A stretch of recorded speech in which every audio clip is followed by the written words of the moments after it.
Little brush editing এর sports প্যানেলে আপনাদেরকে স্বাগতম। ইন্ডিয়ান প্রিমিয়ার লিগ IPL 2025 12তম ম্যাচে মুখোমুখি কলকাতা নাইট রাইডার্স বনাম মুম্বাই ইন্ডিয়ান্স। গড়ের মাঠে জয়ের মঞ্চ গড়ে দিয়েছেন মুম্বাইয়ের পেসাররা। অভিষেক ম্যাচে 4 উইকেট নিয়ে নজর কেড়েছেন তরুণ পেসার অশ্বিনী কুমার। সঙ্গ দিয়েছেন ট্রেন্ট বোল্ট, দীপক চাহাররা। প্রথমে ব্যাট করে 116 রানে গুটিয়ে যায় কলকাতা নাইট রাইডার্সের ইনিংস। কম রানে এই টার্গেটে তাড়া করতে নেমে সহজেই জয় পেল মুম্বাই ইন্ডিয়ান্স। ম্যাচে একদমই দাগ কাটতে ব্যর্থ কলকাতার বোলাররা। 12.5 ওভারেই 2 উইকেট হারিয়ে লক্ষ্যে পৌঁছে যায় মুম্বাই ইন্ডিয়ান্স। ওপেন করতে নেমে 62 রানে অপরাজিত থাকেন রায়ান রিকেলটন। ব্যাটে বলে দাপট দেখিয়ে চলতি IPL-এ প্রথম জয় পেল মুম্বাই ইন্ডিয়ান্স। টস জিতে প্রথমে বল করার সিদ্ধান্ত নিয়েছিলেন মুম্বাইয়ের অধিনায়ক হার্দিক পান্ডিয়া। সেটাকে সঠিক প্রমাণ করলেন মুম্বাইয়ের বোলাররা।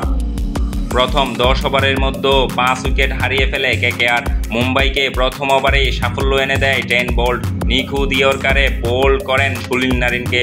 গুরুত্বপূর্ণ ম্যাচে তিনি আউট হন 0 রানে। ভালো শুরু করেও আউট হয়েছেন রাসেল, নারিন, রামানদীপরা। গড়ে ওঠেনি একটাও বড় পার্টনারশিপ।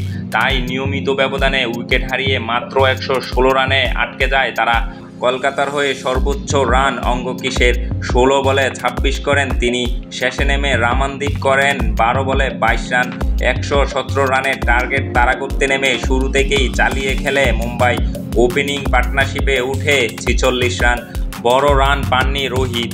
12 বলে 13 রান করে রাসেলের বলে আউট হন তিনি। তবে তাতে জয় আটকায়নি মুম্বাইয়ের।